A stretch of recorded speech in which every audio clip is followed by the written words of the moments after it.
नमस्कार, मैं कमल शर्मा हरियर समाचार से। आज हम आपको मिलवाने जा रहे हैं ऐसी महान शख्सियत, पंचदशनाम जूना अखाड़ा के महंत, महाशक्ति पुंज सेवा ट्रस्ट के अध्यक्ष श्री विश्वापुरी जी महाराज से। आज हम उनके अनुभवों के बारे में जानेंगे। उन्होंने एक अलौकिक पुस्तक रचित की है, उसके बारे में भी हम संपूर्णता से जानेंगे। नव वर्ष शुरुआत होने वाली है महाराज जी, और उसके विषय में थोड़ा सा बताएं अपने भक्तों को। इटली जो लोग मनाते हैं जनवरी में नया साल, वो हमारा नया साल नहीं है। हमारा नया साल होता है माँ की याद से। बच्चा जब पैदा होता है ना, तो माँ के गर्भ से होता है। तो हम भी वो 9 महीने 9 दिनों के रूप में माँ के गर्भ से पैदा होके या माँ की आराधना करके नया साल शुरू। महाराज जी की एक उपलब्धि और भी है। महाराज जी ने जन्म कष्ट निवारण नाम से एक पुस्तक रचित की है, जिसमें दुर्गा सप्तशती से संबंधित काफी कुछ जानकारियां हैं। उसमें कीलक, कवच, अर्गला और कुंजिका स्रोत सभी कुछ है। आइए उस पुस्तक के बारे में महाराज जी से जानते हैं। एक्चुअली ये जन कष्ट निवारण नाम इसलिए दिया क्योंकि दुर्गा सप्तशती का एक एक अक्षर सिद्ध है और ऋषि मुनियों ने इसका तप किया हुआ है। और इसको पूरा पढ़ने के लिए तो रोज पढ़ा नहीं जा सकता है, और गृहस्थ के पास, परिवार वालों के पास इतना टाइम नहीं है कि वो इतनी बड़ी पुस्तक को पढ़ सके। और इसलिए मैंने इसको संक्षिप्त में करके और इसमें ऐसे बीज मंत्रों को डाला है विधान से कि किसी के घर में किसी प्रकार का कोई भी कलेश, कोई बीमारी, किसी तरह का कोई भी संकट होगा, वो मेरे हिसाब से अगर आदमी को विश्वास होगा तो वो जरूर दूर होगा, 100% दूर होगा। इसमें कोई दुविधा नहीं है, पर विश्वास होना चाहिए, क्योंकि विश्वास ऐसे नहीं होता। मैं आपको छोटी बात सुनाता हूँ। एक बार एक नाव डूब रही थी, तो उसकी पत्नी अपने पति को कह रही है कि तू भगवान का नाम ले रहा है और हम यहाँ डूबने वाले हैं, कुछ करो। तो वो एक तलवार निकालता है और पति के गर्दन पे रख देता है। तो पत्नी हंसने लग जाती है, हाँ, तुम मुझे कैसे मार सकते, तुम तो मेरे पति हो, मैं आपकी पत्नी हूँ। तो बस यही भगवान का काम है। जब आपको इस तरह समर्पित कर देते कि मैं आपका भक्त हूँ, मुझे कोई किसी से खतरा नहीं, तो बस किसी चीज का कोई डर नहीं। क्योंकि जैसे हमारे सन्यास में कहा था, भय मुक्तो सन्यासी। सन्यासी वही बनता है जिसको डर खत्म हो जाता है, जो किसी चीज से नहीं डरता है। सबसे पहला भक्तों के मन में एक जिज्ञासा है कि इतनी लाभदायक पुस्तक आपने रचित की, तो वो कैसे उन लोगों को उपलब्ध हो सकेगी, उसके विषय में थोड़ा सा बताएं महाराज जी। हमारे यहाँ दूधिया घाट पे, 5 नंबर घाट पे, हम हर अमावस को भंडारा करते हैं और उस दिन हम किताब को वितरण कर देंगे। जो भी लोग भक्त आए लेना चाहें वो यहाँ पर आ सकते हैं, या फिर जो कहीं जैसे पंजाब, हरियाणा, देश के किसी कोने में ये हमारा समागम होगा, या हमारे श्रीमद् भागवत, शिव पुराण और राम कथा का हमारी एक शिष्या है आरती पुरी, उनके द्वारा वो कही जाती है। छोटी सी बालक है और वो 6 साल की उम्र से कथा कह रही है, तो उसके द्वारा जहाँ कथा होगी वहाँ पर एक पुस्तक मिलेगी।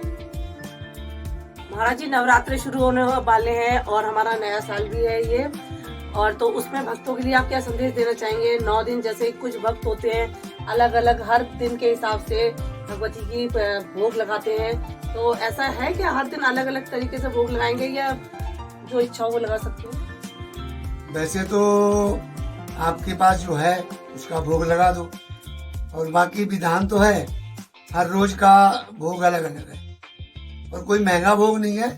माँ तो माँ है, जो लगा दोगे वो मान लेती है। जैसे हमारे यहाँ खीर का भोग तो प्रतिदिन ही लगता है। तो बाकी जिसके घर में माँ जो है पंचमेवा चढ़ा दो, फल है, फल का विधान है।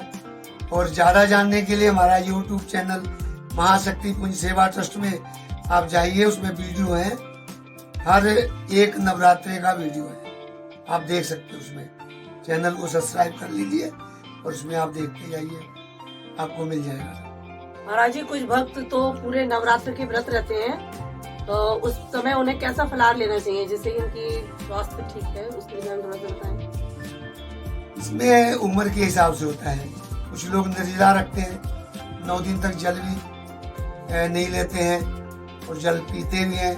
उसके बाद फलाहार होता है, जैसे छोटे फल खा लिए, नमक के चावल की खिचड़ी खा लेते हैं, कई बिना नमक का रखते हैं, मीठे का रखते हैं, कभी नमक व्रत वाला नमक के साथ खा लेते हैं, और कई को भूख ज़्यादा लगती है, वो कुट्टू के रोटी बना के आलू की सब्जी के साथ खा लेते हैं।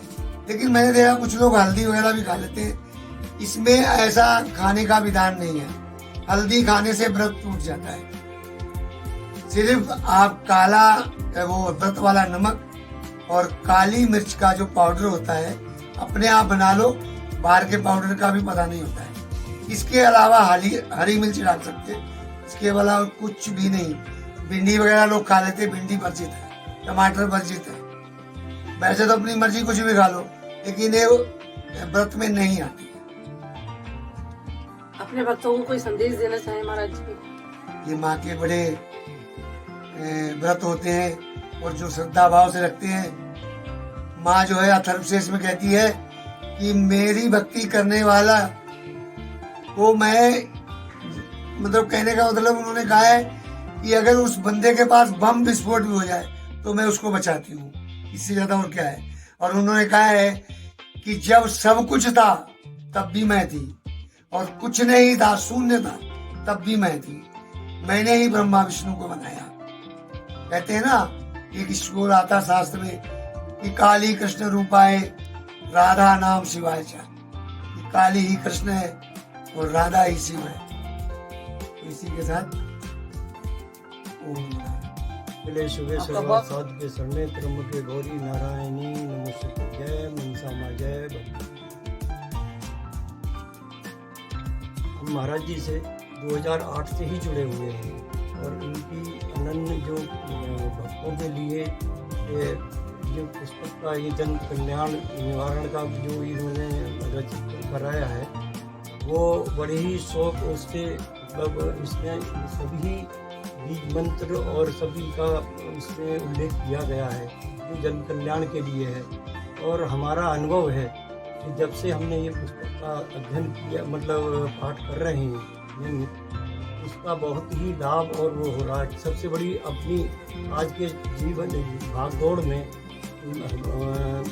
सब इंसान शांति के लिए जाते हैं, जहाँ कहेंगे हमें शांति, लेकिन इसको पढ़ने के बाद में सबसे बड़ी आत्म शांति मिलती है और वो अपने आप ही अनुभव की जा सकती है। जैसे गंगा जी में पूछने लग जाते हैं, गंगा में नहाने से क्या होता है, लेकिन स्नान करता है वही है, इसका उल्लेख नहीं है। तो वही इस करता है, जो भी इसको पढ़ेगा और करेगा, इसके परिवार का और हमारे संसार का सबका ही बहुत ही कल्याण होगा।